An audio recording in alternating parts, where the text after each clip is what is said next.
और पाकिस्तान की निर्मित होनी चाहिए, यह प्रस्ताव यदि किसी असेंबली में सर्वप्रथम आया होगा तो वो सिंध के असेंबली में आया था। वह प्रस्ताव लाने वाले थे मिस्टर जीएम सईद, उन्होंने यह प्रस्ताव लाया।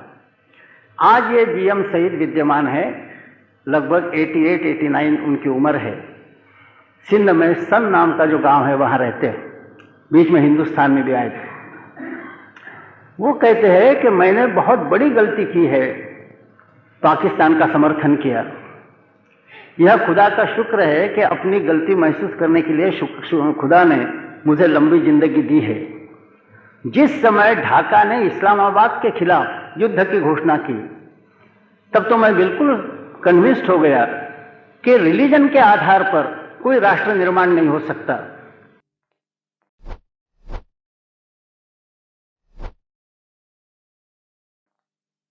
बंधुगण, नागरिक बंधुगण और माताएं, आज का विषय जब मैंने सुना तो ऐसा लगा कि इस विषय पर बोलने के लिए मैं अधिकारी पुरुष नहीं, क्योंकि मैं हिंदू हूं और समाचार पत्र पढ़कर और राजनेताओं के भाषण सुनकर मुझे यह पता चला है कि दुनिया में सबसे निंदास्पद कोई होगा तो वो हिंदू है। हिंदू अति संकीर्ण, संकुचित, नैरो माइंडेड, उसका नाम हिंदू होता है। और इसीलिए कुछ राजनेताओं ने यहाँ तक प्रगति की है, वो कहते हैं कि आप मुझे हिंदू मत कहो, क्योंकि बहुत खराब शब्द है। चाहे तो मुझे गधा कहो, किंतु हिंदू मत कहो, ऐसा कहते हैं। अब इतना जो निंदास्पद शब्द है, अब मैं उस हिंदू श्रेणी का हूँ, तो बहुत दुर्भाग्यपूर्ण बात यह है, ऐसा मैं समझता हूँ। मैं कर्नाटक में गया था, वहाँ एक समाज सेवक थे, उनका नाम है लक्ष्मी नारायण आल्वा। इन्होंने कर्नाटक में एक छोटी कम्युनिटी है, बंट कम्युनिटी। इस कम्युनिटी के लिए वो अशिक्षित है, पिछड़े हुए हैं, उनका उत्थान करने के लिए एक समाज सेवक के रूप में बहुत काम किया। जब वो काम कर रहे थे तब समाचार पत्र, राजनेता सब उनकी प्रशंसा कर रहे थे कि ये पिछड़े हुए लोगों को ऊपर लाने का प्रयास कर रहे हैं। यहाँ तक कि एक अंतर्राष्ट्रीय सम्मेलन में भी उनको बुलाया गया था और फिर उनको अंतर्राष्ट्रीय कीर्ति के समाज सेवक यह संज्ञा प्राप्त हो गई।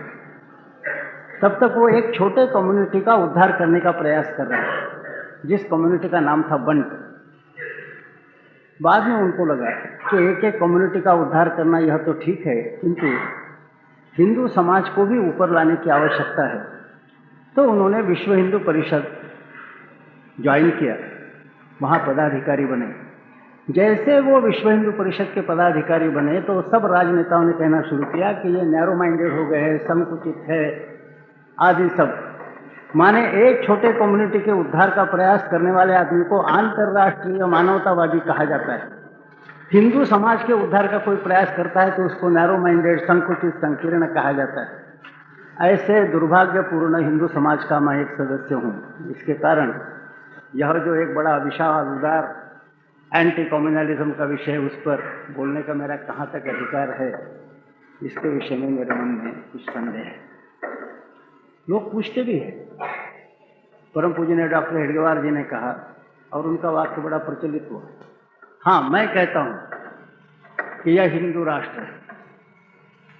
तो एक प्रगतिशील नेता ने पूछा, मैं कहता हूँ ये क्यों कहा? अब ये नेता वैसे बुद्धिमान है, ये कॉमन सेंस की बात है। यदि कोई आदमी कहता है कि मैं कहता हूँ, इसका मतलब ही है कि और किसी ने कहा होगा कि ऐसा नहीं है। इसी का प्रतिवाद के रूप में उन्होंने कहा होगा कि हाँ मैं कहता हूँ। जैसे लोग बड़ा आक्षेप, आपत्ति उठाते, गर्व से कहो हम हिंदू है, ऐसा क्यों कहते? अब हिंदू तो कोई बात गर्व से कभी कहता ही नहीं था, अब वो कहने लगा है। वो प्रतिक्रिया के रूप में कहने लगा है। जब बहुत से बुद्धिमान, उदार, अंतर्राष्ट्रीयतावादी, जिनका बड़ा एनलार्ज हार्ट है, हालांकि हार्ट का एनलार्जमेंट भी एक डिसीज माना जाता है, तो भी जिनका हृदय बहुत विशाल है, ऐसे लोगों ने जब मुझे गधा कहो लेकिन हिंदू मत कहो ऐसा कहना शुरू किया, तो हमारे जैसे छोटे आदमी को यह कहना आवश्यक प्रतीत हुआ कि हाँ, गर्व से कहो हम हिंदू हैं। वास्तव में ये प्रतिक्रियात्मक है, ये कोई हिंदू का सर्वसाधारण मानस नहीं है, हिंदू साइकोलॉजी ये नहीं है। लेकिन जब कोई जानबूझकर तुच्छता का प्रदर्शन करता है तो उसके विरोध में प्रतिक्रिया होना स्वाभाविक है। तो इस दृष्टि से मेरा अधिकार नहीं है, यह पहले ही मैं बताना चाहता हूं। तो भी आदेश हुआ है तो जो विचार मन में है वो रखना आवश्यक है। अब यह हम समझ ले कि यह भारतीय विचार मंच की ओर से यह सभा है, यह इलेक्शन मीटिंग नहीं है। इलेक्शन मीटिंग प्रचार सभा होती है और विचार मंच की ओर से विचार सभा होती है। इस दृष्टि से इलेक्शन मीटिंग से जो अपेक्षा है वो विचार मंच की मीटिंग से नहीं होनी चाहिए। यहाँ केवल विचारों की ही अपेक्षा हो, प्रचार की न हो। इसी दृष्टि से जो थोड़ी बहुत जानकारी इस विषय पर मुझे है वह मैं आपके सामने रखने का प्रयास करता हूँ। आजकल ये एंटी कम्युनलिज्म, सेक्युलरिज्म वगैरह ये शब्द बहुत चल रहा है। हमारे मजदूर क्षेत्र में भी जब ये राम जन्मभूमि का मसला बढ़ने लगा तो EMS नंबूदिरीपाड़ वगैरह ने, उनके जो कम्युनिस्ट ट्रेड यूनियनिस्ट थे, उनको सलाह दी कि मजदूर क्षेत्र में एंटी कम्युनलिस्ट रैलीज आप ऑर्गेनाइज कीजिए। अब हमारा संयुक्त मोर्चा कम्युनिस्टों के साथ है, सोशलिस्टों के साथ है, सभी के साथ है। उन्होंने यह मोड़ लिया, हमको कहा कि भाई ये सांप्रदायिकता विरोधी सम्मेलन लेना चाहते हैं। हम लोगों ने पत्र लिखा कि बहुत अच्छा मूव है, सांप्रदायिकता को खत्म करना राष्ट्रीय आवश्यकता है और इसलिए सांप्रदायिकता विरोधी सम्मेलन में हम पूरी ताकत के साथ सहयोग देना चाहते हैं। केवल इतना ही है कि please give us your definition of communalism. सांप्रदायिकता से आपका मतलब क्या है, ये आप हमको बताइए, माने हमको सुविधा होगी। उन्होंने डेफिनेशन वगैरह नहीं दी, एक पैम्फलेट भेज दिया, उसमें कहीं डेफिनेशन नहीं थी। तो हमने उनको बाद में पत्र लिखा कि भाई आपका पैम्फलेट लंबा चौड़ा था, किंतु हम जो चाहते थे कि परिभाषा क्या है, डेफिनेशन क्या है कम्युनलिज्म की, वो तो उसमें आया नहीं। आपकी डेफिनेशन आ जाती। उन्होंने अपने पैम्फलेट में कुछ संस्थाओं को गालियां दी थी कम्युनलिस्ट करके, जो आजकल एक फैशन है गाली देना। राष्ट्रीय स्वयंसेवक संघ, विश्व हिंदू परिषद, भाजपा, ये गाली देना एक फैशन है। तो हमने उनको लिखा कि आप यदि डेफिनेशन देते तो हमको यह समझने में सुविधा होती कि आपने अपने पैम्फलेट में जिनको जिनको गालियां दी है, ऐसी जो कम्युनलिस्ट ऑर्गेनाइजेशंस है, उनसे भी ज़्यादा कम्युनलिस्ट जिनका नाम आपके सर्कुलर में नहीं है, CPI, CPM वगैरह, ये उनसे ज़्यादा कम्युनलिस्ट है या कम कम्युनलिस्ट है, ये तुलना करने का हमें मौका मिलता। ऐसा हमने उनको पत्र भेजा। बाद में उन्होंने कहा भाई आपके पत्रोत्तर हम नहीं करेंगे, मुंह जवानी जो बोलना है सो बोलेंगे, we don't want to commit in writing, ये बात आ गई। अब इसके कारण हमारे जैसे अज्ञानी लोगों को समझना भी मुश्किल होता है कि व्हाट इज कम्युनलिज्म। बाद में श्रमिक क्षेत्र में ये मुंह आगे नहीं चला। हम लोगों ने इतना फर्म स्टैंड लिया था कि ये आगे नहीं चला। 19 सितंबर को एक सभा हुई, उसमें भी कोई ज़्यादा लोग नहीं थे, बड़े नेता भी आए नहीं। एक नेता आए थे इंद्रजीत गुप्ता, वो बोले भी नहीं। और बाद में जो उनका था कि सारे देश में एंटी कम्युनलिस्ट श्रमिक क्षेत्र में एक हवा खड़ी कर देंगे, कुछ नहीं हुआ। हमारे जैसे दकियानुसी ऑब्सक्यूरेंटिस्ट लोग जब तक मजदूर क्षेत्र में हैं तब तक वहाँ ज़्यादा गड़बड़ करना प्रगतिशील लोगों के लिए संभव नहीं होता। तो एक हमारा अनुभव वहाँ का ऐसा हमने यह देखा। अब आजकल लोगों के मन में यह विषय बहुत ज़्यादा है। इसका कारण है कि कई कारणों से दंगे हो रहे हैं। अहमदाबाद में भी चल रहा है, हैदराबाद में चल रहा, उत्तर प्रदेश, बिहार में कई जगह हुए। अब दंगे होते हैं तो सर्वसाधारण मनुष्य यही सोचता है कि ये अच्छा नहीं, और हिंदू तो पहले सोचता है। हिंदू का मतलब ही है कि जो हिंसाचार पसंद नहीं करता। आप कभी भी देखेंगे हिंदू मनोवृत्ति है, वो हिंसाचार पसंद नहीं करता। हिंदू नेवर एक्ट्स, जहां तक हिंसा का सवाल है, हिंदू नेवर एक्ट्स। ही ओनली रिएक्ट्स, ऐसा जगह जगह कान हुआ। अब आप देखेंगे एक मोहल्ले में गुंडा है, बहुत सताता है, सब कहेंगे कि साली की पिटाई करनी चाहिए, लेकिन एक्चुअली यदि पिटाई हुई और यदि उसकी गलती से मृत्यु हो गई तो वही लोग हिंदू यदि है तो वो कहेंगे अरे माँ बेचारे को पीटना था लेकिन इतना नहीं पीटना था, तो बहुत ज़्यादा हो गया, ऐसा नहीं करना चाहिए था। ये हिंदू मनोवृत्ति ऐसी है, इसके कारण तो कहीं गड़बड़ न हो, और गड़बड़ न हो तो फिर ये गड़बड़ कैसे बंद होगी इस पर विचार हो, ये आवश्यक है। इसके कारण ये एंटी कम्युनलिज्म, सेक्युलरिज्म वगैरह शब्द बहुत चला है। किंतु इसमें मुश्किल एक है कि जो लोग विचार कर रहे हैं और हमारे समाचार पत्र वाले भी, ये इस समस्या के मूल तक जाते नहीं। एक कहा गया है कि diagnosis is half the cure. किसी भी रोग का निदान, डायग्नोसिस सही निदान होता है तो आधा रोग बीमार हो गया ऐसा समझना चाहिए, क्योंकि निदान हो गया तो फिर औषधि योजना आसान हो जाती है। और यदि ऐसा हुआ कि बीमारी एक जगह है, आप दूसरा ही इलाज कर रहे हैं, हुआ है टाइफाइड और आप उसको इन्फ्लुएंजा मलेरिया समझकर दवा दे रहे हैं, तो मरीज अच्छा होने वाला नहीं। अब ये बात नहीं है कि हमारे जो राजनेता है, पॉलिटिकल लीडर्स, वो कम बुद्धिमान हैं इसलिए वो डायग्नोसिस नहीं कर सकते, ऐसी बात नहीं है। वो डायग्नोसिस करना नहीं चाहते, उनके निहित स्वार्थ के खिलाफ जाने वाली बात, इस बीमारी का सच्चा निदान, real diagnosis of the disease, उनके निहित स्वार्थ के खिलाफ जाने वाली बात है, इसलिए वो करना नहीं चाहते। वरना वो बुद्धिमान तो है ही है, हम लोगों से ज्यादा बुद्धिमान है, इसीलिए तो काफी तिकड़मबाजी भी कर सकते हैं। तो इस दृष्टि से डायग्नोसिस करने की इच्छा नहीं है, इसलिए डायग्नोसिस नहीं हो रहा। और ये असामान्य लोग हैं, नेता लोग हैं। अब असामान्य लोग यदि डायग्नोसिस नहीं करते और बीमारी यदि फैल रही, तो आप और हमारे जैसे जो सामान्य लोग हैं, अज्ञानी हैं, अनपढ़ है, कम से कम हमने कोशिश तो करनी चाहिए कि भाई बीमारी का निदान क्या है। और इसी कोशिश का एक हिस्सा इस नाते आज मेरा यह भाषण रखा गया, ऐसा मैं समझता हूँ। हम कोई राजनेताओं से अधिक बुद्धिमान नहीं है, अनपढ़ लोग हैं, ज़्यादा जानकारी नहीं रखते, लेकिन हमारा क्वालिफिकेशन एक ही है कि वास्तव में बीमारी का निदान क्या है, यह हम जानने की इच्छा रखते हैं। जहाँ की राजनेता वास्तव में बीमारी का निदान जानने की क्षमता उनकी है, किंतु वास्तव में निदान करने से अपने राजनैतिक निहित स्वार्थ को धक्का पहुंचेगा, इसलिए जानबूझकर वो बीमारी का निदान नहीं करना चाहते, तो वो इच्छुक नहीं है, अनविलिंग है, हम लोग विलिंग है। इस दृष्टि से केवल जो प्रयास चल रहे उसी में से एक आज का भाषण है, ऐसा मैं समझता हूँ। अब मामूली देखा जाए तो दंगों में हिंदू मुसलमान दोनों तरफ की भावनाएं भड़कती हैं, फिर लोग मारते हैं, मर्डर्स हो जाते हैं, कुछ फायरिंग में होते हैं, कुछ हिंदू मुसलमान को मारता है, मुसलमान हिंदू को मारता है। और फिर ये जो भड़कने वाले सामान्य लोग हैं उनको नेताओं के द्वारा उपदेश दिया जाता है। माने सामान्य लोग हैं, ये कोई नेता नहीं है। जो नेता है, भड़काने वाले हैं, वो अपने एयर कंडीशन कमरे में बैठे, सामान्य लोग ही रास्ते पर आते हैं, कोई मरते हैं, कोई मारते हैं, और उनके ऊपर या तो गोलियों की बौछार होती है या नेताओं के उपदेशों की बौछार होती है। वास्तव में ये चल रहा है, सामान्य लोगों के द्वारा दंगों में हिस्सा लेना चल रहा।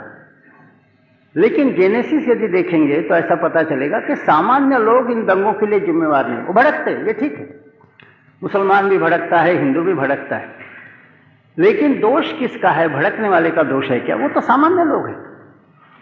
कोई भड़काने वाला है इसलिए वो भड़कते हैं, और भड़काने वाले जो है वो कौन है, क्यों भड़काते हैं, उनका क्या निहित स्वार्थ है, ये कारण मीमांसा करने का प्रयास राजनेता नहीं करते। क्योंकि भड़काने वालों को नियंत्रित करने का प्रयास किया तो अगला इलेक्शन हारने की संभावना हो जाती है।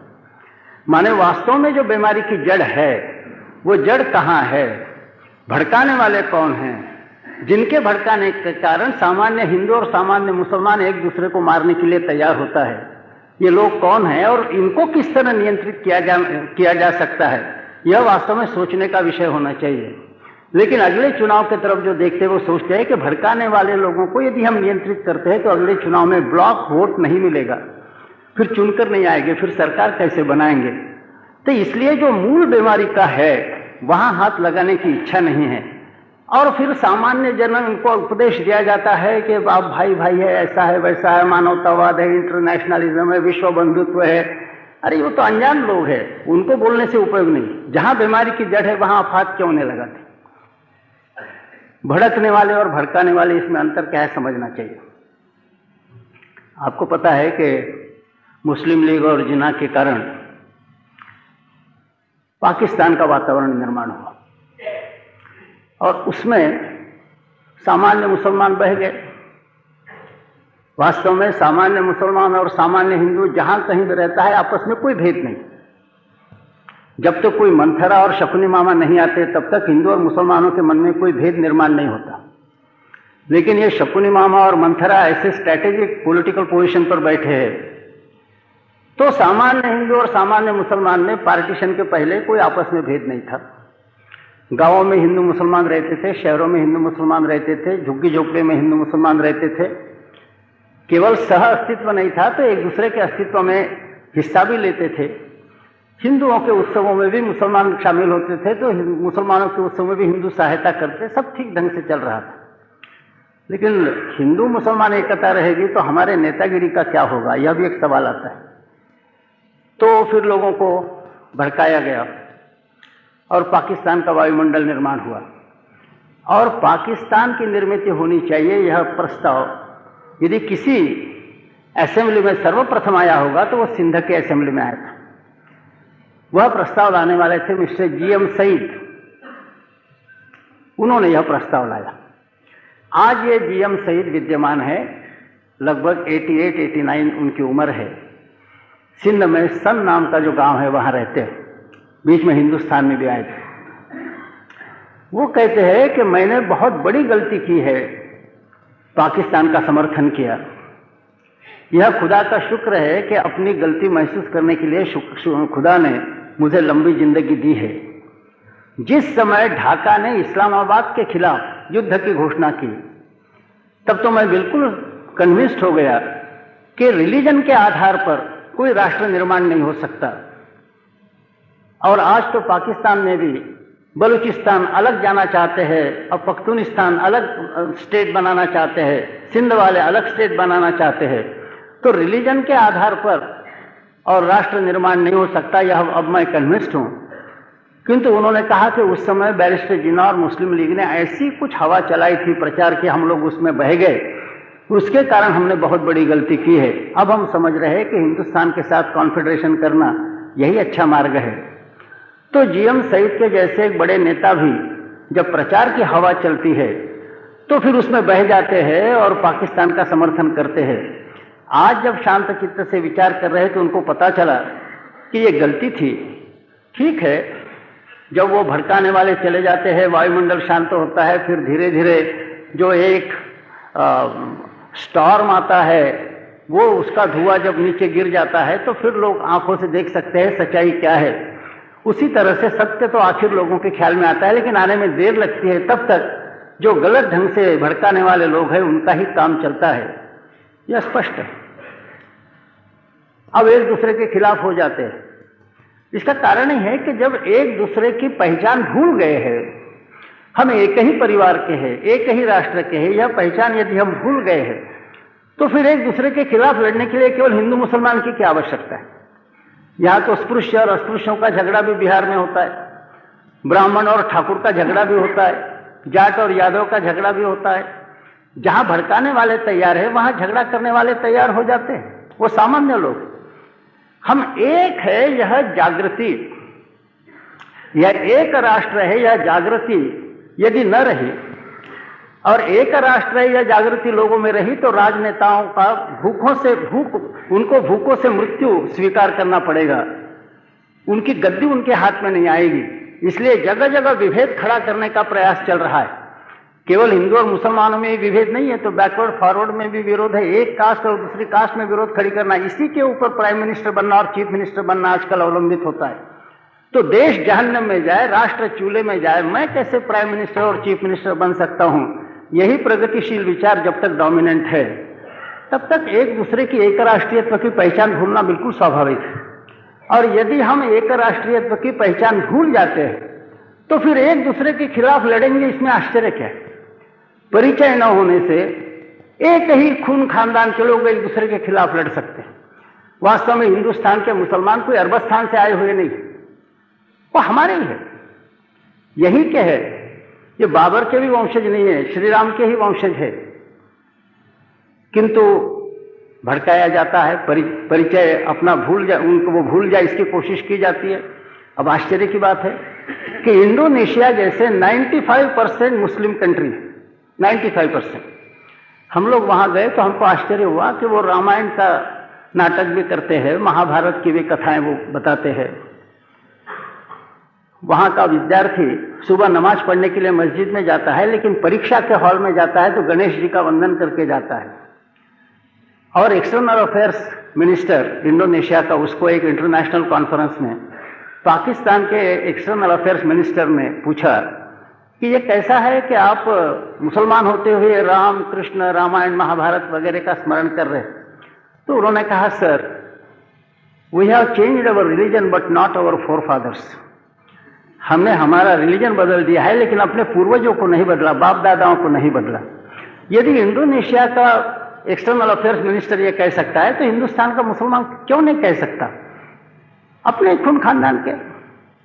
किंतु इसका कारण है परिचय भुलाने का प्रयास राजनेताओं द्वारा गद्दी के लालच में आकर जानबूझकर किया गया है। गरीब लोग जो है, सामान्य आपके हमारे जैसे लोग हैं, हम राजनेताओं के चक्कर में आ जाते हैं, परिचय भूल जाते हैं। और यदि परिचय भूल जाते हैं तो एक ही खून खानदान के लोग एक दूसरे के खिलाफ लड़ते हैं, इतिहास में भी दिखाई देता है। केवल उदाहरण के लिए मैं बताऊं, आपने रुस्तम और सोहराब की कहानी पढ़ी, मैथ्यू आर्नोल्ड की बहुत अच्छी कविता है। रुस्तम बाप था, सोहराब बेटा था, किंतु जब माता गर्भवती थी उसी समय पति पत्नी अलग अलग हो गए। फिर पता नहीं रुस्तम कहाँ चले गया, सोहराब कहाँ चले गया, कई बादशाह वहां थे। तो एक बादशाह के यहाँ रुस्तम था, दूसरे के यहाँ सोहराब। बढ़ते बढ़ते वो भी बड़ा बहादुर हो गया, और फिर जब वो जमाने में आया, अच्छा योद्धा हो गया, उस समय दोनों बादशाहों की लड़ाई हुई। अब उस लड़ाई में उन दिनों में ईरान में ऐसा था कि सामूहिक युद्ध के पहले इधर का सबसे अच्छा योद्धा और इधर का सबसे अच्छा योद्धा, दोनों का द्वंद्व युद्ध, ड्यूएल होना चाहिए, ऐसा था। तो उधर से रुस्तम को भेजा गया, इधर से सोहराब को भेजा गया। अब एक दूसरे को पहचानते नहीं थे, बाप और बेटा होते हुए भी। मैथ्यू आर्नोल्ड ने बड़ा अच्छा वर्णन किया है किस तरह से उनकी लड़ाई हुई। कभी ये विजयी होता है, कभी वो नीचे आता है, ऐसा। लेकिन आखिर में रुस्तम ने एक जोरदार प्रहार सोहराब के मस्तक पर किया, सर पर किया, और सोहराब गिर पड़ा। जैसे सोहराब गिर पड़ा तो रुस्तम तो खुश था, हालांकि ये प्रतिद्वंद्वी है, लेकिन जो बहादुर लोग होते हैं वो दूसरे के बहादुरी की प्रशंसा कर सकते हैं। तो ये खुश था, इसलिए जैसे वो गिर गया वैसे रुस्तम एकदम दौड़कर उसके पास गया, उसका सर अपने गोद में लिया। रुस्तम का खून बह रहा था, होश उड़ रहे थे। उसने आंखें खोली, ऊपर देखा और कहा कि काश मेरा बाप रुस्तम यदि इस समय यहां होता तो मेरे खून का बदला लेता। तो रुस्तम कांपने लगा, बोला, तुम कौन है? मैं सोहराब हूं, रुस्तम का बेटा हूं। होश निकल गए, उसकी मृत्यु हो गई। अपने बेटे का खून किया बाप ने, जानता नहीं था, परिचय नहीं था। परिचय नहीं तो बाप बेटे का खून कर सकता है, हमारे इतिहास की बात है। आपने रामायण की सीरियल देखी है, लव और कुश रामचंद्र जी के विजयी अश्व को रोकने के लिए अपने पिता के खिलाफ लड़ने के लिए तैयार हो गए, परिचय नहीं था। और महाभारत की सीरियल आपने देखी है, कर्ण यह पहला पांडव, पांचों पांडवों का बड़ा भाई, परिचय नहीं था, इसलिए कितना काम उन्होंने पांडवों के खिलाफ किया। और जब परिचय दिया गया लड़ाई के अंतिम चरण में, तो उसने कहा कि मां अभी तो बहुत देर हो गई है, पॉइंट ऑफ नो रिटर्न आ गया है, अब कुछ नहीं हो सकता, अभी जो फैसला होगा वो मैदान में होगा। तो परस्पर परिचय न होने से यदि रुस्तम सोहराब को मार सकता है अपने बेटे को, रामचंद्र जी के लड़के रामचंद्र जी के अश्व को रोक सकते हैं, और पहला पांडव अपने 5 भाइयों के खिलाफ लड़ाई में खड़ा हो सकता है, तो हिंदू और मुसलमान के दंगे होते, इसमें कौन सी बड़ी आश्चर्य की बात है। इसका वास्तव में इलाज तो यह है कि परिचय कर देना कि तुम एक राष्ट्र हो, एक खून खानदान के हो। ठीक है, रिलीजन हर एक का अलग अलग होगा। अपने देश में तो हमेशा ये चल रहा है कि हर एक ने अपने अपने पद्धति से भगवान की तरफ जाना चाहिए। हिंदू यह एक रिलीजन नहीं है, हिंदू नाम का कोई रिलीजन नहीं। रिलीजन का मतलब होता है एक मसीहा प्रॉफिट होना चाहिए, एक किताब बुक होना चाहिए, एक ही पूजा पद्धति उपासना पद्धति होनी चाहिए और एक ही अंतिम लक्ष्य होना चाहिए। हमारे यहाँ ऐसा नहीं है।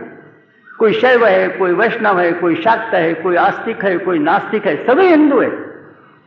तो हिंदू यह तो एक कॉन्फेडरेशन है, यह एक रिलीजन नहीं। और यहाँ उपासना पद्धति की स्वतंत्रता सनातन काल से इतनी चलती आई है कि जो बिल्कुल वेदों की निंदा करने वाले थे उनको भी स्वतंत्रता थी कि अपना प्रचार करने की। माने आप लोग अभी जो प्रगतिशील अपने को कहते हैं वो क्या गाली दे सकते हैं रिलीजन को? इससे ज्यादा गाली देने वाले लोग हमारे यहाँ। और देवों के गुरु बृहस्पति वो पहले मटेरियलिस्टिक फिलोसोफर हमारे हो गए, जिनका सूत्र जो है असतो सत अजायत, out of non existence emerge existence, ये मटेरियलिस्ट फिलॉसफी का पहला सूत्र है, ऐसा पाश्चिमात्य लोग भी अब मानते हैं। तो वहां का पहला मटेरियलिस्ट फिलॉसफर डेमोक्रेटस निर्माण होने के हजारों साल पहले हमारे यहाँ और बृहस्पति निर्माण हुए, जिन्होंने मटेरियलिस्ट फिलॉसफी का पहला सूत्र दिया और चारवाक तक यह सारी परंपरा चलती आई। तो हमारे यहाँ विचार स्वातंत्र्य पूरा है, प्रचार स्वातंत्र्य पूरा है, उपासना पद्धति की स्वतंत्रता है।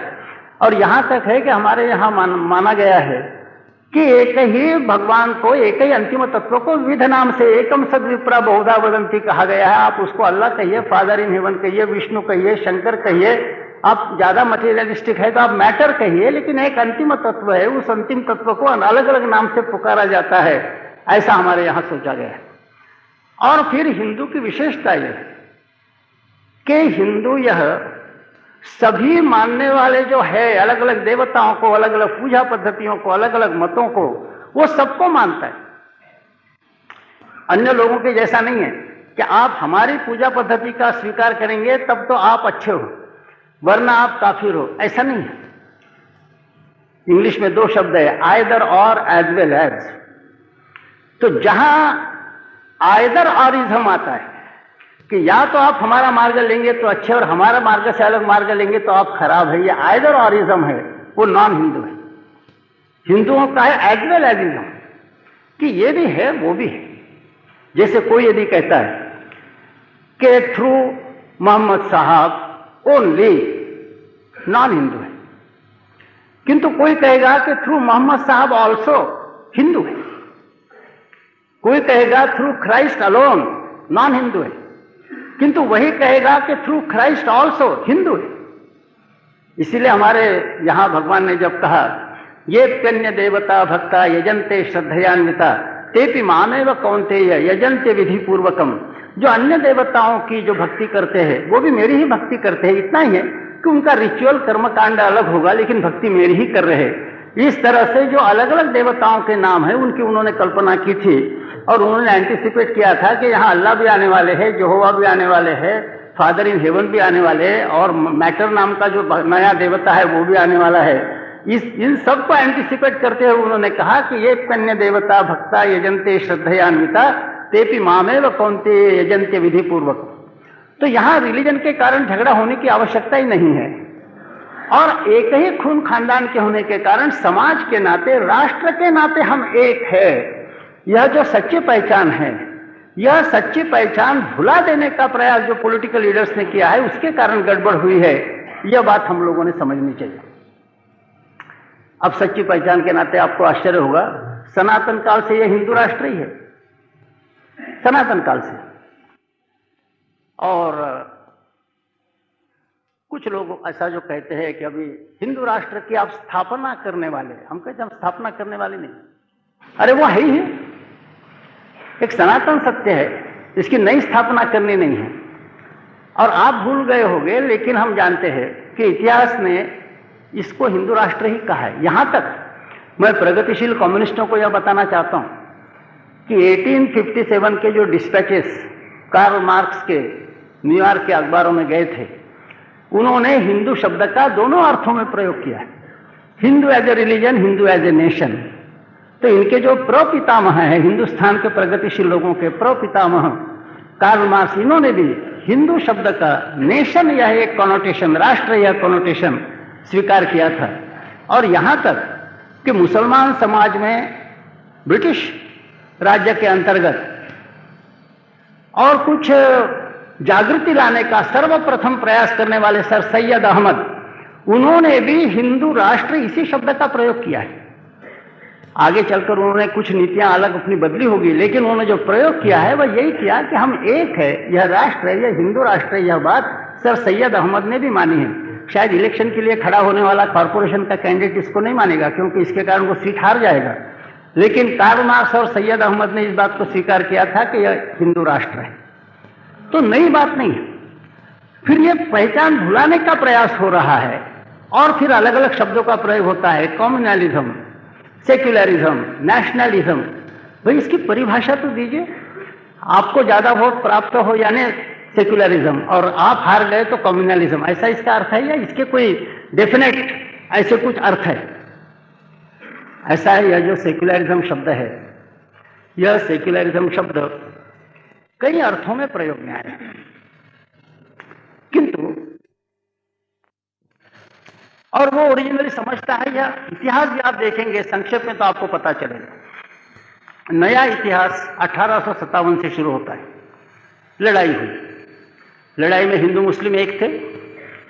नाना साहब पेशवा, तात्या टोपे, रानी लक्ष्मीबाई, बहादुर शाह जफर इकट्ठा खड़े हो गए थे। कोई उस समय उपदेश देने के लिए आज का राजनेता नहीं गया था हिंदू मुस्लिम यूनिटी होनी चाहिए, स्वाभाविक रूप से खड़े थे। और इसका कारण है कि यह भाव नहीं है। इतिहास का हमारे राजनेताओं ने गलत इंटरप्रिटेशन दिया, यह भाव नहीं। जैसे केवल उदाहरण के लिए मैं बताऊं, लंबा विषय में ज्यादा लंबा खींचना नहीं चाहता, किंतु जैसे बाबर के बारे में ऐसा आभास निर्माण किया गया है कि जैसे Babar was the saviour of Islam, इस्लाम का संरक्षण करने के लिए बाबर हिंदुस्तान में आया। और हमारे राजनेताओं ने इतना प्रचार चलाया कि इसके कारण मुसलमान भी समझता है कि बाबर तो हमारा संरक्षक था, ये अब उसके खिलाफ हिंदू लोग बात कर रहे हैं, ये भावना हो रही।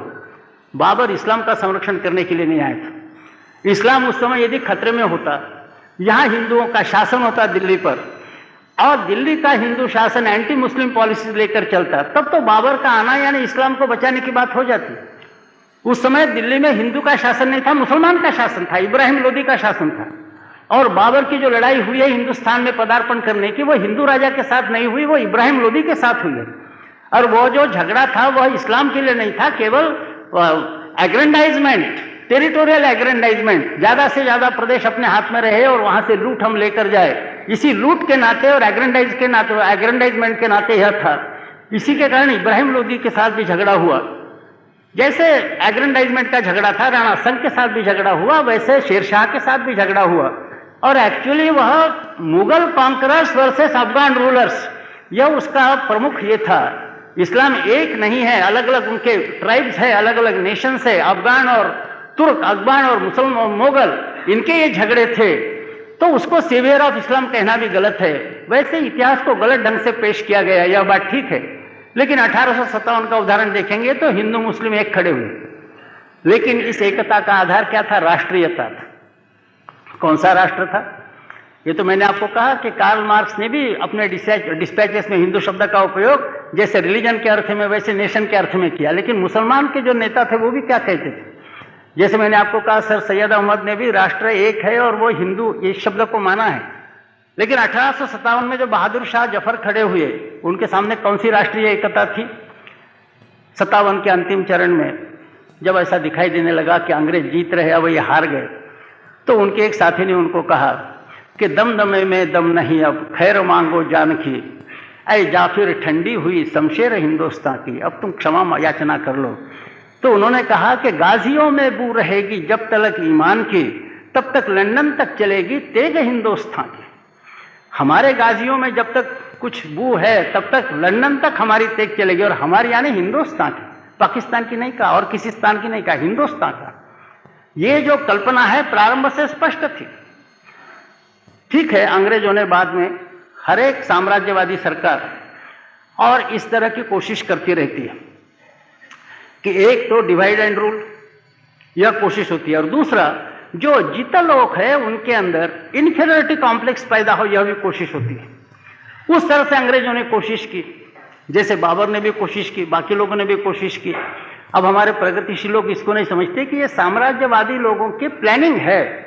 जीता लोगों में इन्फीरियरिटी कॉम्प्लेक्स कैसे पैदा हो और जित लोगों को आपस में विभेदों में कैसे बांट दिया जाए, ये साम्राज्यवादी है। केवल जाते जाते उदाहरण के रूप में मैं बताता हूँ, हमारी एक कम्युनिस्ट लीडर से बातचीत थी ये राम जन्मभूमि के बारे में। तो हमने कहा कि भाई ये रिलीजियस प्रश्न नहीं, प्रश्न क्या है? हमने कहा राष्ट्रीय प्रतीक रामचंद्र जी है, रिलीजन का सवाल नहीं है। आपके भी पिता प्रपिता रामचंद्र जी है, आपके भी प्रपिता कार्ल मार्क्स और लेनिन नहीं है, आप भी रामचंद्र जी की संतान हैं। और ये जो बाबर ने यदि हमला किया, ये कोई इस्लाम की रक्षा के लिए नहीं था। तो जिन लोगों पर शासन चलाना है उनके अंदर कुछ इंफीरियरिटी कॉम्प्लेक्स पैदा हो, इस दृष्टि से उन्होंने जगह जगह एक नेशनल ह्यूमिलिएशन के नाते, राष्ट्रीय अपमान के नाते यह सारा किया है। और हमने उनको उदाहरण दिया, हमने कहा कि आप तो कट्टर कम्युनिस्ट है, आप रूस में तो गए होगे? बोले हाँ मैं गया हूँ। हमने कहा आप कभी पेट्रोग्राड में गए? बोले गया हूँ। पेट्रोग्राड या लेनिनग्राड के उस पार बीच में नदी है, स्टीमर से जाना पड़ता है, उस पार पेट्रोग्राड है। पेट्रोग्राड में सीधर ये ज़ार का विंटर पैलेस है। अब लेनिन ने सत्ता कैप्चर करने के बाद वो विंटर पैलेस अपने कब्जे में ले लिया और उसको टूरिस्ट सेंटर के नाते रखा। तो जैसा का वैसे ही रखा और वहाँ टूरिस्ट लोगों का जाना आना शुरू हुआ। हम लोगों को जब वहाँ ले गए, हमारा पार्लियामेंट्री डेलीगेशन था, तो ये पुरानी वास्तु थी और पुरानी वास्तु थी, इसके कारण वहाँ सब बातें पुरानी थी। लेकिन हमको आश्चर्य हुआ कि वहाँ कुछ मूर्तियाँ नहीं थी। तो हमने कहा सारी वास्तु पुरानी है, ये मूर्तियाँ नहीं है, क्या बात है? तो उनको पूछा कि ये मूर्तियाँ किसके? बोले देवताओं की। कौन सी देवता है? तो बोले ये जुपिटर वीनस वगैरह जो ग्रीक देवताएं हैं उनकी ये मूर्तियाँ हैं। तो हमारे डेलीगेशन में से किसी ने पूछा कि आप तो कम्युनिस्ट है, आप तो भगवान पर विश्वास नहीं रखते? बोले नहीं, हमारी श्रद्धा है कि गॉड इज फ्रॉड, उनका शब्द था, उन्होंने इंग्लिश ट्रांसलेशन किया कि गॉड इज फ्रॉड, भगवान ये धोखा है। तो ऐसा यदि है तो आपने ये देवताओं की मूर्तियाँ कैसे फिर से बनाई? उन्होंने कहा कि हमारा विश्वास है कि नहीं देवताओं पर, यह प्रमुख प्रश्न नहीं। ये मूर्तियाँ यहाँ थी, विंटर पैलेस में ये मूर्तियाँ थी, ये ज़ार के समय से चलती आई, हमने नहीं बनाई थी। लेकिन जब हिटलर की फौज यहाँ आई और लेनिनग्राड ने, हमने हिटलर को रेजिस्ट किया और इतना रेजिस्ट किया कि 5 लाख लोग हमारे मारे गए, तो भी हम लोग पीछे नहीं हटे। तो हिटलर के लोग चिढ़ गए। वो जब पेट्रोग्राड में उन्होंने प्रवेश किया तो हम लोगों का राष्ट्रीय अपमान करने के लिए यहाँ जो देवताओं की मूर्तियाँ थी वो उन्होंने तोड़ी। हिटलर और उनकी सेना भी जानती थी कि ये देवताएं कुछ हाथ में शस्त्रास्त्र लेकर लड़ाई नहीं कर रही, लेकिन जो मूर्तियां उन्होंने तोड़ डाली थी, इसलिए तोड़ डाली थी कि हमारे रशिया का नेशनल ह्यूमिलिएशन हो, राष्ट्रीय अपमान हो। इसी कारण 1945 में जब हमने लड़ाई जीत ली तो हमने ये सोचा कि हमारे राष्ट्रीय अपमान के दृष्टि से ये मूर्तियां तोड़ी गई थी, टू रिस्टोर नेशनल ऑनर, हमारा राष्ट्रीय सम्मान, उसकी पुनः प्रतिष्ठापना करने के लिए हम फिर से इन देवताओं के मूर्ति के हमने फिर से उनको खड़ा कर दिया। इसलिए नहीं कि हमारा इनके ऊपर विश्वास है, हम तो कहते हैं कि गॉड इज फ्रॉड, भगवान यह धोखा है, ये हम कहते हैं, लेकिन इनकी जो मूर्तियां तोड़ी गई थी वह हमारा राष्ट्रीय अपमान करने के लिए तोड़ी गई थी। राष्ट्रीय अपमान का, टू रिस्टोर नेशनल ऑनर, राष्ट्रीय अपमान का पुनः प्रतिष्ठापना करने के लिए हमने फिर से देवताओं की मूर्तियां खड़ी की। हमने कहा वही मामला राम जन्मभूमि का है। वो कम्युनिस्ट थे लेकिन सज्जन थे, इसके कारण उन्होंने कोई प्रतिवाद नहीं किया। तो इस तरह से नेशनल ह्यूमिलिएशन यह जैसा एक रहता है, वैसे डिवाइड एंड रूल पॉलिसी साम्राज्य सत्ता की रहती है। सर सैयद अहमद हो, बाकी लोग हो, डिवाइड एंड रूल पॉलिसी के नाते उनको अलग किया गया। तो भी आपको आश्चर्य होगा कि यहाँ का सर्वसाधारण मुसलमान और उसके जो प्रतिनिधि थे वो अंग्रेजों के प्रचार में इतने नहीं बह गए। ठीक है, जिनका निहित स्वार्थ अंग्रेजों से सिद्ध होता था वो भले ही प्रमुख राष्ट्रीय प्रवाह यानी हिंदू राष्ट्र प्रवाह से अलग हो गए हो, तो भी 1920 तक, जब तक तिलक जी का युग चल रहा था कांग्रेस में, तब तक सर्वसाधारण मुसलमान और ये जो बाकी लोग हैं उनके नेता भी थे, वो राष्ट्रवादी थे। आपको पता है कि बैरिस्टर जिन्ना कट्टर राष्ट्रवादी थे, तिलक जी, एनी बेजेंट, लाला लाजपत राय, इनके कंधे से कंधा लगाकर उन्होंने संघर्ष में भी हिस्सा लिया था। शौकत अली, मोहम्मद अली राष्ट्रवादी थे। अमृतसर में 1919 में जब कांग्रेस हुई, छिंदवाड़ा जेल से उनका छुटकारा हुआ। छिंदवाड़ा जेल से कहीं न रुकते हुए सीधे अमृतसर के कांग्रेस स्टेशन में पहुंच गए, तिलक जी का चरण स्पर्श किया और जो कांग्रेस का रेजोल्यूशन था उसका समर्थन करने के लिए शौकत अली, मोहम्मद अली के भाषण हुए। ये सब राष्ट्रवादी लोग थे। 1920 के बाद कांग्रेस की पॉलिसी अलग हो गई। तिलक जी की पॉलिसी यह थी कि सरकार भेद डालने की कोशिश कर रही है, ठीक है, लेकिन हम जहां रणनीति के नाते कहीं समझौते की बात आती है, निगोशिएशन की बात आती है, वार्ता की बात आती है, तो ऐसे ही मुसलमान लोगों को मुसलमानों के प्रतिनिधि के नाते और निगोशिएशन टेबल पर बुलाना जो राष्ट्रवादी है, जो अपने साथ संपर्क रखते हैं, और इस दृष्टि से जिन्ना और बाकी लोगों को उन्होंने मान्यता दी थी। 1920 के बाद कुछ पॉलिसी अलग हो गई। कांग्रेस ने कहा कि every Muslim is a bully and every Hindu A coward, कि हर एक मुसलमान है वो बुली है और हर एक हिंदू कायर है, ऐसा कहा। और उस आधार पर जो नीतियां बदली, तो जो राष्ट्रीय प्रवाह के साथ थे, जो कांग्रेस में थे, उनको तो और घर की खेती दाल बराबर ऐसा टेकन फॉर ग्रांटेड किया गया, उनकी तो फिक्र नहीं की गई। और जो कोसते थे, राष्ट्र के खिलाफ जाते थे, अंग्रेजों के बहकावे में आते थे, उनके साथ फंडामेंटलिस्ट के साथ बातचीत शुरू हो गई। यहां तक कि खिलाफत के मूवमेंट का जब कांग्रेस ने समर्थन किया तो कांग्रेस को बैरिस्टर जिन्ना ने कहा कि आप गलत काम कर रहे हो, आप फंडामेंटलिज्म शब्द नहीं था उस समय, किंतु इस तरह से अलगाव की प्रवृत्ति को आप बढ़ावा दे रहे। लेकिन जो अपने राष्ट्रवादी मुसलमान हैं उनकी तो फिक्र न करना, और जो अपने को गाली देने वाले हैं उनके सामने आत्मसमर्पण, सरेंडर करना, यह जो नीति चली, उसी का परिणाम आगे चलकर यह हुआ कि जो कांग्रेस के और राष्ट्र के साथ थे उनको भी लगा कि अभी हमारी तो बिल्कुल ऐसी घर की खेती जैसे हमारी हालत हो गई है, कोई हमें पूछता नहीं। हम इनको सावधान कर रहे हैं कांग्रेस के नेतृत्व को कि आप गलत लोगों के सामने आत्मसमर्पण मत करो, तो भी उनको निगोशिएशन टेबल पर बुलाया जाता है। लेकिन जो हम राष्ट्रवादी, हमारी फिक्र नहीं होती, क्या मतलब है? तो आपको आश्चर्य होगा कि जिन्ना जो तब तक और 1920s के पहले चरण में कट्टर राष्ट्रवादी थे, कांग्रेस के नेताओं में से थे, उनको भी लगा, मोहम्मद इकबाल का आप जानते हैं, उन्हीं का है हिंदुस्तान हमारा सारे सारे जहां से अच्छा। लेकिन इन सब लोगों को लगा कि ये हमारी फिक्र ही नहीं कर रहे, हम यदि इनको गाली देकर और लात मारने का प्रयास करेंगे तो हमारी फिक्र करेंगे। अच्छे लोगों को बिगाड़कर हमने सांप्रदायिक बनाया, ये मेरा आरोप है, कोई इसका खंडन करे कि ये सारे जो नेता थे ये शुरू में अच्छे ही थे, राष्ट्रवादी थे, मानने वाले थे अपनी बात, लेकिन जो गलत पॉलिसी ली गई कि जो लात मारेगा उसके सामने झुकना, और जो अपना आदमी है he should be taken for granted, उसको घर की मुर्गी दाल बराबर समझना, यह जो नीति अपनाई गई उसके कारण अच्छे लोगों को बिगाड़ने का हमने काम किया। और उसमें से आगे चलकर मुस्लिम कम्युनलिज्म बढ़ा और पाकिस्तान की मांग आई। खैर, अब पार्टीशन हो गया, स्वराज्य आया। स्वराज्य होने के पश्चात हमने सावधान होने की आवश्यकता थी। लेकिन जैसे मैंने कहा कि जवाहरलाल जी की कई नीतियां ऐसी थी जो सरदार पटेल जी के नीति से अलग थी, कि जो तितरमुर्ग के समान थी, ऑस्ट्रिच लाइक, ऐसी कुछ नीतियां थी। 15 अगस्त 1947 को स्वराज्य प्राप्त हुआ। उस समय कॉन्स्टिट्यूएंट असेंबली काम कर रही थी। कॉन्स्टिट्यूएंट असेंबली की माइनॉरिटी कम्युनिटी थी, माइनॉरिटी कमिटी थी। माइनॉरिटी कमिटी के अध्यक्ष सरदार वल्लभ भाई पटेल थे।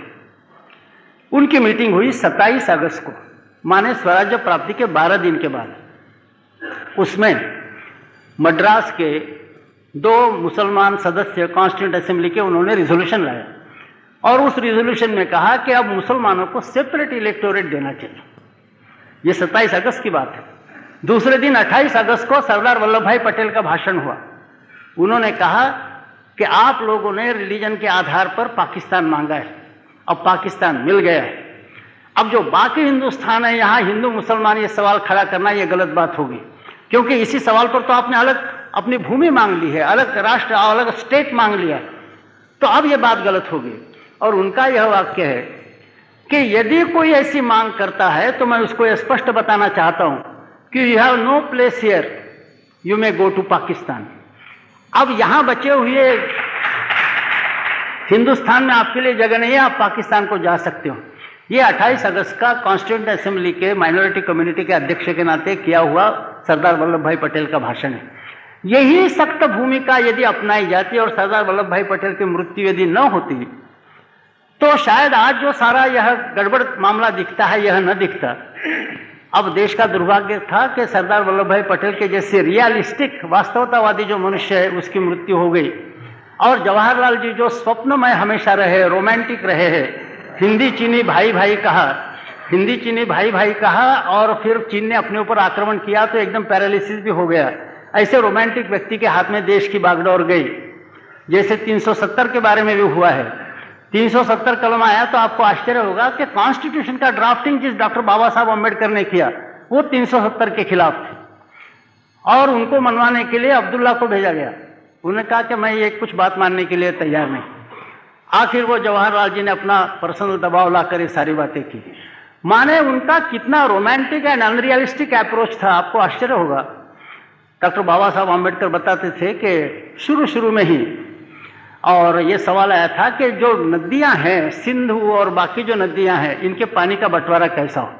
तो कमेटी अपॉइंट की जिसका चेयरमैन डॉक्टर बाबा साहब अम्बेडकर को किया गया। उन्होंने विषय का अध्ययन किया। अम्बेडकर की विशेषता थी वो बुद्धिवादी थे, जवाहरलाल जी की विशेषता थी वो इमोशनल आदमी थे। तो इन्होंने अध्ययन किया।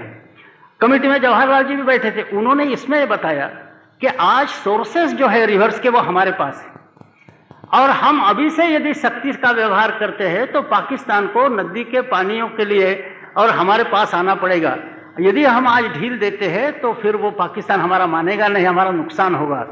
ये वहाँ बैठक में बात हुई, उसका फैसला होना था। जवाहरलाल वहाँ तो बोले नहीं, लेकिन आपको आश्चर्य होगा, ये बाबा साहब अम्बेडकर ने बताया है कि आपको आश्चर्य होगा कि वो कमेटी की मीटिंग समाप्त हुई और इमीडिएटली पाकिस्तान के लोग कैबिनेट रूम में आए। बाबा साहब का वाक्य है कि Pakistani trooped in the cabinet room, और उन्होंने जो बताया गया था जैसे, तो तब पता चला अंबेडकर को कि जवाहरलाल जी ने कमेटी तो बनाई लेकिन कमेटी को अंधेरे में रखा, कैबिनेट को अंधेरे में रखा, और पाकिस्तान को सीधे बताते हुए कि इस तरह का समझौता हो सकता है, और उनके पाकिस्तान के ऑफिशियल बुलाए गए और कमेटी की मीटिंग समाप्त हुई तो दे ट्रूप्ड इन द कैबिनेट रूम। ये बताने, ये जब देखा तो अंबेडकर जी को बहुत दुख हुआ। इस तरह की जो गलत नीतियां थी इसके कारण, और हम लोगों ने जैसा यह है कि पयःपानम भुजंगानाम केवलम विषवर्धनम, यदि सांप की मनोवृत्ति और आप उसको दूध पिलाते हैं तो केवल विषवर्धन होगा। इसके कारण यह अलगाव की भावना बढ़ती जा रही, और समस्या का मूल यदि कहीं होगा तो यह समस्या का मूल यह जो जवाहरलाल जी ने अपनाई हुई अनरियलिस्टिक नीति, जिसके विषय में Sardar Vallabhbhai Patel was clear in his mind. Sardar Vallabhbhai Patel anti Muslim नहीं थे जैसा उनको बताया गया था, वो संपूर्ण राष्ट्र को एक इकाई मानते थे, किंतु यह सारी बात बाद में चले गई, और उसका परिणाम आज हम देखते हैं कि जगह जगह सांप्रदायिकता, सांप्रदायिक दंगे वगैरह की बात आ गई, और जो भड़काने वाले मिस्चिवस एलिमेंट्स है उनको तो कोई राजनेता बोलने के लिए तैयार नहीं होता। जो बेचारे भड़कने वाले गरीब ऐसे लोग हैं, हिंदू और मुसलमान एक दूसरे पर हमला कर रहे, उनको उपदेश देने के लिए जा रहे, इनको उपदेश नहीं देते जो नेता है, जो भड़काने वाले हैं, क्योंकि जानते कि इनको उपदेश देने से हमारा वोट और प्राइम मिनिस्टरशिप चले जाएगी। ये डिसऑनेस्ट पीपल है, यह मैं स्पष्ट रूप से कहना चाहता हूं। ये प्रोफेशनल सेक्युलरिस्ट है, प्रोफेशनल सेक्युलरिस्ट, सेक्युलरिज्म का इन्होंने धंधा बनाया, और ये धंधा केवल प्राइम मिनिस्टरशिप और मिनिस्टरशिप के लिए कर रहे हैं, जिसमें देश खड्डे में जा रहा है इसकी इनको फिक्र नहीं। आज न्यूज़पेपर्स भी इनकी ही ज्यादा बात बताते हैं, वास्तविकता क्या है ये देने की न्यूज़पेपर्स को भी हिम्मत नहीं, क्योंकि न्यूज़पेपर्स का पहला काम राष्ट्र को बचाना है ऐसा नहीं माना जाता, अपना सर्कुलेशन बढ़ाना ये न्यूज़पेपर का काम होता है, और इस दृष्टि से सारा काम चल रहा है। तो ये सेक्युलरिज्म बात क्या है यह समझना चाहिए, और इस दृष्टि से लोगों को एजुकेट करने की आवश्यकता है। पैचवर्क नहीं हो सकता, पैचवर्क नहीं हो सकता कि हम सब मिलकर एक है, हम एक खून खानदान के हैं, हम एक परिवार के हैं, हमारा एक राष्ट्र है। हिंदू यह राष्ट्रवाचक शब्द है, रिलीजन के वाचक नहीं है। यह रिलीजन हर एक अपना अपना लेकर चल सकता है। हिंदू का मतलब ही होता है as well ageism, not either aurism. इसके कारण यहाँ सब कुछ एक इकट्ठा रह सकते हैं।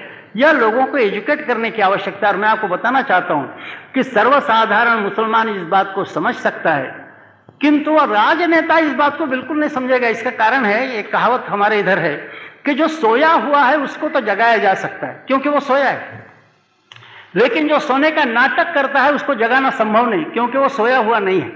वैसे जो पॉलिटिकल लीडर्स है इनको आप जगा नहीं सकते, इनको आप सत्य नहीं बता सकते क्योंकि वो सत्य जानते हैं, वो सोए हुए नहीं है, नाटक कर रहे हैं सोने का। तो सर्वसाधारण जनता के पास जाकर, और एक अच्छी बात है वास्तव में, कभी कभी जवाहरलाल जी के मन में भी ठीक बात आ जाती थी। तो एक बात जो उनके मन में आई वो आज हमने ध्यान में रखने लायक है, वो काम करना पड़ेगा। ऐसा था कि कम्युनल अवार्ड आया, कम्युनल अवार्ड के आधार पर चुनाव हुए, और चुनाव में कांग्रेस को ऐसी गलत भूमिका लेनी पड़ी जो सब कांग्रेसियों को भी लगा कि यह भूमिका बिल्कुल ही गलत दिखती है, ऑब्वियसली रॉन्ग, ऐसी सेल्फ कॉन्ट्राडिक्टरी, परस्पर विरोधी दिखती है। क्या भूमिका थी? कम्युनल अवार्ड राष्ट्र के इंटीग्रेशन के एकात्मकता के लिए बाधक था, इसलिए कांग्रेस ये नहीं कह सकती थी कि हम कम्युनल अवार्ड का स्वागत करते हैं। लेकिन कम्युनल अवार्ड में मुसलमानों को सेपरेट इलेक्टोरेट दिया था, और यदि हम उसका कम्युनल अवार्ड का विरोध करेंगे तो अपने जवाई नाराज हो जाएंगे, इस दृष्टि से ये विरोध भी नहीं करना चाहते थे। तो कांग्रेस ने भूमिका ली कि कम्युनल अवार्ड के बारे में हमारे एटीट्यूड का है, नाइदर एक्सेप्ट नॉर रिजेक्ट, हम स्वागत भी नहीं करते, विरोध भी नहीं करते। लोग पूछने लगे भाई ये कैसे होता है, या तो आप स्वागत कीजिए या विरोध कीजिए। आपके मकान में चोर घुस कर आया, आप उसको देख रहे, आप कह रहे कि हम चोर का न स्वागत करते हैं न उसका विरोध करते हैं, इसका मतलब क्या है?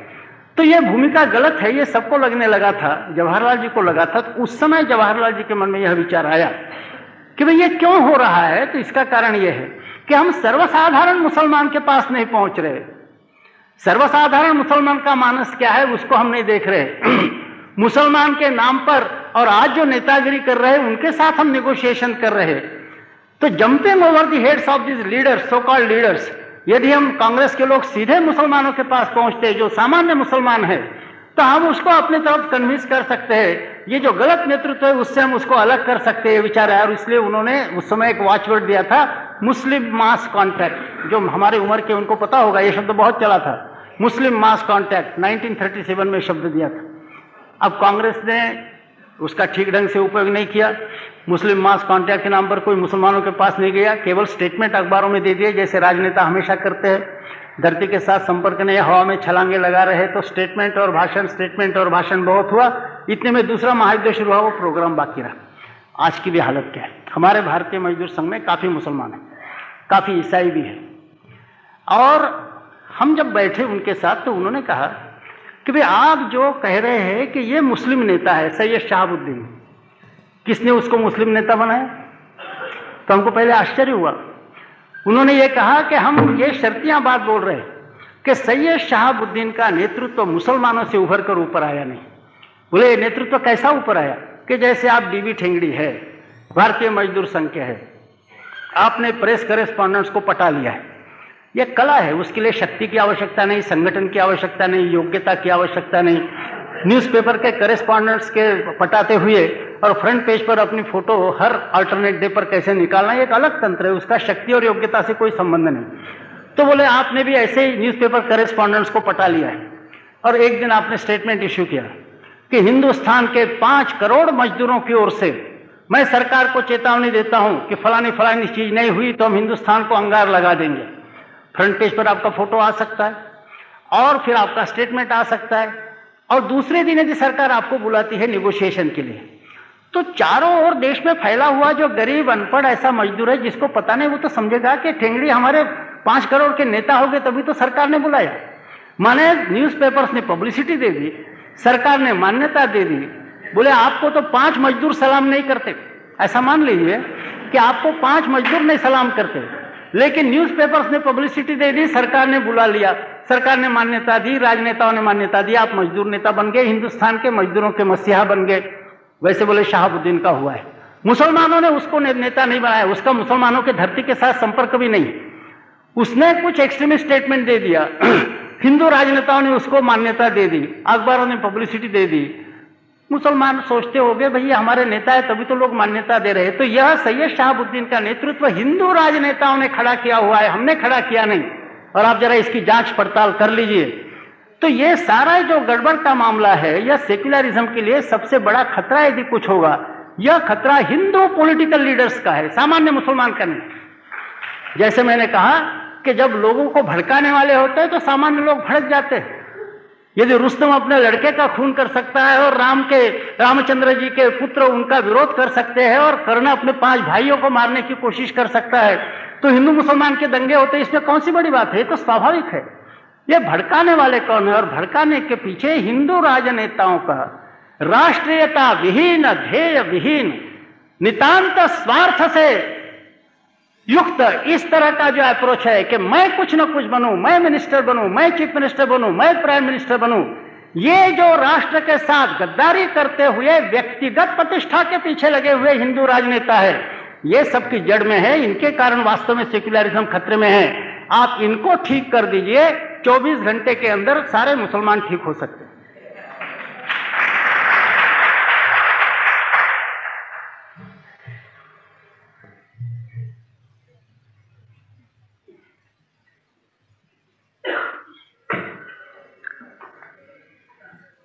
પ્રખર તત્વચિંતક અને વિચારક માન્ય શ્રી દત્તોપંતજી એ પોતાની અનેક વર્ષોની સાધના અને અનુભવને આધારે આજના વિષયની જે ઝીણવટભરી છણાવણ કરી